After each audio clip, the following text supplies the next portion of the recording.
Dala merci aussi mbokk internet yi nga xam ne ñoo ngi ñuy seetaan fii ci live Sénégal TV alors justement tey li ñuy rek daal di njëkk a waxtaane bokk na ci li nga xamante ni démb moo daan xew assemblée ab plénière boo xam ne doon nañ ko fa amal mais en tout cas bëgg naa njëkk a taxaw ci part d'armes bi nga xam ne wax na ci diggante Abdou Mbow ak ki nga xam ne moom moo nekk le président de l'Assemblée nationale en tout cas jàppal ni li nga xamante ni si moom moo fa xew Abdallah mooy que ni ginnaaw daanaka sax kàddu ya Guy Marius Sagna moo ko njëkk a soulevé ndax moo doon wax ni crise amu fi après nag ci la Abdou Mbow jëlee kàddu di ko xam ne ko crise am na fi ndax dëkk boo ko xamante ni si bu fekkee ne ki fi nekkoon premier ministre dafa détourné li ngeen moo nekk l'argent du contribuable pour ses besoins personnels mu nekk l'argent bi nga xam ne moom la ñu waroon def pour la paix en Casamance kon loolee ab crise de surtout nag ci la ko ki nga xamante ni moom moo nekk ni mooy njiitul assemblée ci la ko ne yemal ci débat bi wala ñu génne la comme nañ ko defoon bi la yoon alors cette passe d'armes bi nga xamante ni si am na biir assemblée alors Abdou Mbow sax teewul ko ne kàddam comme quoi Guy Marius bi muy attaqué le président fii la fekk waxoo ci dara kon tax mu tere ko wax li nga xamante ni si moom la bëgg a wax mais ci li nga xamante ni si nii am na Abdallah démb scène bi nga xam ne encore une fois daanaka Sénégalais yi assisté nañ benn spectacle à l'assemblée naka nga ko ci surtout rawatina loo xamante ni diggante député la ak le président de l'assemblée. voilà comme ni nga ko waxee aji démb bu nekkoon gannaaw ba ñu suspendre li nga xam ne moo di seen session yi ci loolee démb lañ ko daal di reprendre mais dañ ko reprendre ci moment boo xamante ne le président de l'Assemblée nationale dafa daal di woon daal di génn moom mi nga xam ne moo di njiital Pastef daal di génn yëkkati ay kàddu jàkkaarloog ay taskatu xibaar di wax par rapport ak li nga xam ne moo di situation réew mi ak li nga xam ne nag moo di par rapport ak Sénégal par rapport ak les fonds bi nga xam ne moom moo fa yëkkati woon ay kàddu di ko fa daal di wax parce que bu ñu fàttali ko aussi ba mu génnee fële nga xam ne moo di ca la nga xam ne moo di primature wax ja da doon tourner autour des fonds ci lañ gis li nga xam ne moo di seen session extraordinaire bi nga xam ne moom lañ daal di def dëxëñ ci li nga xam ne moo jëm ci wàllum fonds yi ne dañuy lëñ bët bi nga xam ne nag mooy bu le président de la République ci loolee aussi wax nañ ci li nga xam ne moo di ci ci patrimoine yi démb ñu doon wax ci li nga xam ne nag moo jëm ci wàllum numérique surtout wàllum sécurité ci wàllum xarala yu bees yi parce que gis nañ fi ci lu yàggul dara li nga xam ne mook moo di daaf dañ koo daal di woon daal di pirater li nga xam ne nag moo di suñu li nga xam ne moo di impôt yi dañ ko daal di woon daal di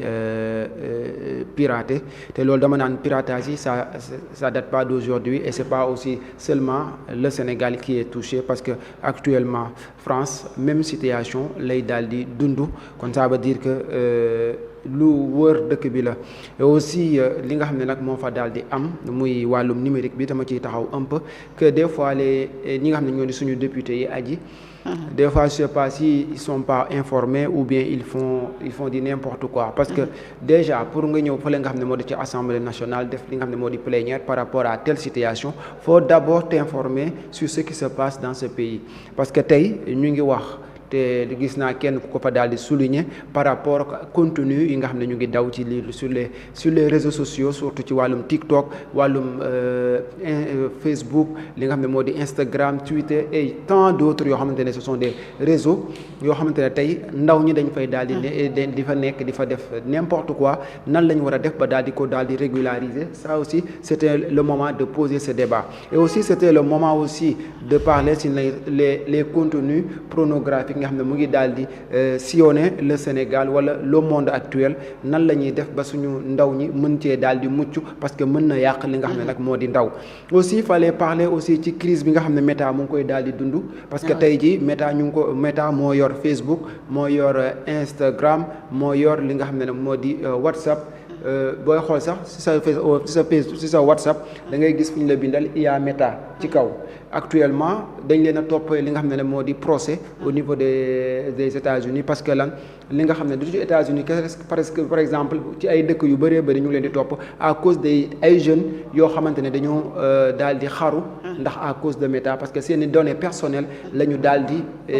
confisquer pas confisquer seulement ils ont publié cela dafa daal di génn te xale yi à la fin des lettres d'adieu rek lañ daal di am ci ñoom ba noonu ñu ñàkkee seeni bakkan moo tax actuellement ñi nga xam ne ñoo di seeni waajur def seeni collectif ne dañuy topp li nga xam ne nag mooy di Meta et Meta va perdre beaucoup de milliards mais terewul dama naan même s'il perd il va récupérer ça au niveau de l'Afrique parce que nous contrôlons pas ce que font nos jeunes sur les réseaux sociaux et Meta dafa ñëw imposer boppam ci li nga xam ne moo di lépp moo tax ma ne c'était le moment pour les députés moo tax ils sont pas informés il faut prendre le temps de vous informer par rapport à ce qui se passe newul dañoo teg benn sujet rek te ngeen cay limité wu ne ci comme ci lii la ñuy wax rek dañ ciy wax approuvé non il faut donner li nga xam ne nag moo di les préambules les aux alentours aussi nga joxe li nga xam ne mooy ce qui se passe au niveau du monde nga doog a ñëw contextualiser ko par rapport ak suñu dëkk nga mën a avancer pourquoi ne pas parler de ce qui se passe en Chine parce que Chine nekkul les mêmes réseaux la ñuy utiliser par exemple ñun TikTok bi ñu yor fii ak TikTok bi waa ki nga xam ne ñoom la waa Chine yor wuute na lool contrôle parental ainsi de suite bu ma ñëwee ci li nga xam ne nag moo di suñu sécurité ci wàllum li nga xam ne moo jëm ci wàllum suñuy dossiers ak suñuy documents je me dis que Sénégal bokk na ci système yi nga xam ne ñoo gën a yomba falsifier parce que tey je parle en tant qu'informaticien par exemple li nga xam ne mooy suñu wifi yi nit mën na fa jaare pirater li nga xam ne moo di say données le fait que nit am accès ci sa wifi parce que wifi am na li nga xam ne moo di adresse IP te ci sa adresse IP mën nañ faa jaare li nga xam ne moo di jàll ci li nga xam ne moo di say données personnelles li nga xam ne moo di phishing bi mën nañ la koo envoyé am na ñoom te nañ xamuñ dara en domaine informatique mën nañ la envoyé benn message comme je le vois souvent temps yi maa ngi doon gis boo xamante ne mu ngi doon daw on disait que Sonatel dafay daal di recruter te alors que loolu nekkul loo xamante ne Sonatel da koo daal di def ak yeneen secteurs yoo xam ne ñu ngi koy def il suffit juste que tu appuies et tu donnes l'autorisation nit ki am accès à tes données te des fois nit toog ci li nga xam ne moo di ci bureau am ñi nga xam ne defuñ formation ainsi de suite en plus ils n'ont pas des il faut prendre les jeunes ñi nga xam ne ñoom ñoo gagné Govaton bi nga xam ne ce sont des jeunes yoo xamante ne ils sont excellents dans leur domaine nga jël leen ñi def cybersécurité vous les prenez ñu defal leen benn waxuñ nag système je vous dis quelque chose en informatique amul benn système bu nekk en sécurité amul benn bu ñu mënta pirater amul parce que chaque fois dina am benn faille bu am ci biir li nga xam ne moo di système bi loolu fallait aussi ñu wax ko li nga xam ne moo tax des fois c'est bon d'avoir des informaticiens au niveau de l'hémicycle pour ñu mën a éclairer li nga xam ne moo di bopp ces fameux députés ma ñëw ci li nga xam ne moo di sujet bi nga xam ma posé léegi ñu gis au niveau de l'Assemblée nationale mbicca mbaaloo bi fa daal di am par rapport ak li nga xam ne moom la le président bu Assemblée nationale bëgg a def foofee muy wàllum dictature ci biir Assemblée nationale parce que noonu laa koy taal di tuddee parce que mënoo wax ne Guy Marius Sagna moom taxaw na wax ay doléances am ba mu neex ko tudd le président de la République taxé ko ne ko yow tu payes des gens pour ki nga xam ne moo di le président de la République il est en train de payer des gens pour ñuy attaquer li nga xam ne moo di waa Pastef wala naan crise li nga xam ne moo di institutionnel dafay daal voilà léegi yow nga bàyyi ko moom mu def ay dérapage am ba mu heure bu ko neex Abdou Mbow vient wax ci li mu xalaat te je me dis que au niveau de l'Assemblée nationale même si j'ai vu Thierno Alassane Sall génnee benn article au niveau de l'Assemblée nationale ne boobu seen règlement intérieur que le président de la République le président bu Assemblée nationale amul droit interrompre d'après c'est dit interrompre kenn koo xamante ne mu ngi wax bu wàccee nag sujet bi mu am nga droit recadrer ko mais mu terewul mën na wax li nga xam ne moo di xalaatam mais da nga ko naan lenn li nga xam ne moo di PV bi duñ ko ca daal di bind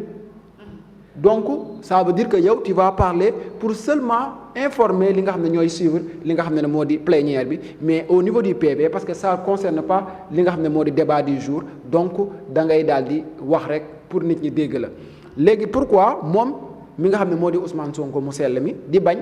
ñu daal di wax li nga xam ne moo di ci fonds yi pourquoi parce que moom moo génn li nga xam ne moo di ci Assemblée nationale defee ko plateau ñëw wax li nga xam ne moo di taskatu xibaar yi ne leen am naa fonds temps de ak temps la ñu gis na am na amalgame ci biir lii lay propos yi nga daal di yëkkati te nag pour man fan la war a mën a gën a leeral fu dul pencum ndaw réew ma comme que ñoom ñooy taxaw di tijji ay plénière naan dañuy topp lii dañuy def lii amul ma sàmba amul ma demba képp koo xamante ne gis nañ ne lii commission d'enquête dañ koy daal di teg tey commission d'enquête ban la gën a yeyooyu tey aji nañ waxante dëgg ban commission d'enquête moo gën a yeyooyu tey nga ñëw taxaw ne man sama bos dama bëgg ñu xool ko jub boo koy commencer da nga koy commencer ci yow sa bopp ba pare charité bien ordonnée commence par soi-même waaw aji gis nga tey bu ñuy tàmm imaam laay jël gis nga bu ñuy tànn imaam nekkul dinañ xool jikko dinañ xool lépp mais dinañ xool moom par rapport ak entourage am. maanaam lépp la ñuy saytu tey nag li gën moo gënoon a yey aji nga taxaw ne commission d'enquête bi je vais le commencer par sama gestion. man gi nga xam ne moom laa fekk au niveau de primature muy wàllum fonds yi damay ñëw lijjanti ko parce que du man kese maa ko laal mais am na ñeneen ak ñeneen ñu ko laal. mais moom déedéet kenn du laal li nga xam ne moo di la moomeelam parce que déjà l'argent n'est plus à la caisse. On l'a décaissé. Et on l'a utilisé pour des choses yoo xamante ne c'était pas destiné muy Casamance le destiné woon. Vous avez dit que vous avez acheté des voitures. Casamance la destiné woon vous avez dit que vous avez réceptionné li nga xam ne nag moo di building léegi man hier je l'ai dit réceptionné nga building d'accord mais am na ku ñu joxoon pour mu réceptionner building kooku na ñëw leeral yaa ngi wax ci wàllum oto yi aji ñi nga xam ne ñoom la jël seeni oto ñu génn nañ di kaas ne oto yooyu tey imagine aji nañ waxante dëgg Sénégal mun nañ maa arrêté ñu ngi enquête ci man enquête bi sotteegul confisqué nañ samay woto enquête bu sotteegul lu tax ñuy jaay samay oto mais bu nekkee teg nañ may daan ne ma da nga def lii ba pare ñu jël oto yooyu saisir ko amul problème mais ba tey ji kooku daanaguñ ko dañoo nekk ci diggante moo jël ak jëlul ñu ngi xool ainsi de suite kooku alalam bi ñu ko jël léegi est-ce que c'est quelque chose de logique est-ce que jëloo alalu jàmbur parce que da nga ko ëpp doole te moom mu am fitu taxaw biir kanamu askan wi ne leen gis nga Ousmane Sonko yemutoon rek ci salteel boppam mais ONRAC sax da koo saltelaale parce que ONRAC def na loo xamante ne waru ko woon def na loo xamante ne waru ko woon def yow nga ñëw wili pande ko aji seetlul ba Ousmane Sonko ñëwee au Sénégal ba tey ci wàllum li nga xam ne moo di wàllum institution nañ comme dañ nee nañ institution yi amul problème bi mu ñëwee ba léegi aji fépp fu mu jaar saltel na ko primature saltel na ko actuellement ni te suñu ministre bii sax suñu premier ministre bii sax fi mu toog wóoratul parce que danaan tey li nga xam ne moom la Ousmane Sonko wax nii révélé ko devant tout le monde man nan laay toogee est-ce que je serai en sécurité par rapport à ces dits ña fi jotoon a jaar comme des ministres ñooñu dugal na leen ci guuta gi parce que on t'a dit que ces fonds-là on ne doit pas les justifier c'est clair et net donc yow looy génn di ñu naan tel te pourtant rek ak a ñoo xarañ aji dañuy taxaw ne la comme nee nañ waruñ koo justifier ñun dañuy taxaw ne dañ koy justifier mais nañ justifier ki nga xam ne moom moo lekk ba pare te man foog naa balaa ngaa lekk nga taxaw ne leen déedéet xaalis gii du ma ko laal parce que man doxuma ci yooyu bu ma gisee ñenn ñi di génn ci télé naan Ousmane Sonko dafa jub naan may nañ ko fi ab démb laa ko seetaan aji damaa reeba mënatuma mu ne Ousmane Sonko may nañ ko benn R+3 mu ne jëluma ko ci biir Ndakaaru gi ñu ne may nañ la fi mu ne moom Ousmane Sonko da ko ne loolu bëgguma ko waaw saa yi man yooyu daal nekkuma ci nit koo xamante ne saa bu toogee danaan man aji ñun demuñ gànnaar waaye xam nañ am nay giléem nit koo xamante ne pouvoir il est assoiffé de pouvoir parce que assoiffé de pouvoir weesuwul nga bëggoon doon président doonoo président nga xëccoo ba doon premier ministre ñu teg la fa ngay xëccoo siège ba ca kaw ñu ne déedéet dañ la faa génnee nga waaxu daw yu yàggu lekk la fa nekkoon waaxu génn dugg biir assemblée nationale pour lan ñu lay wooy déjà le nom de président sax da nga koy xëccoo pour ñu wax la ka gis nga pour doon président day fekk yow sa bopp nga mote ko El Malick Ndiaye ko gën a mote ko moom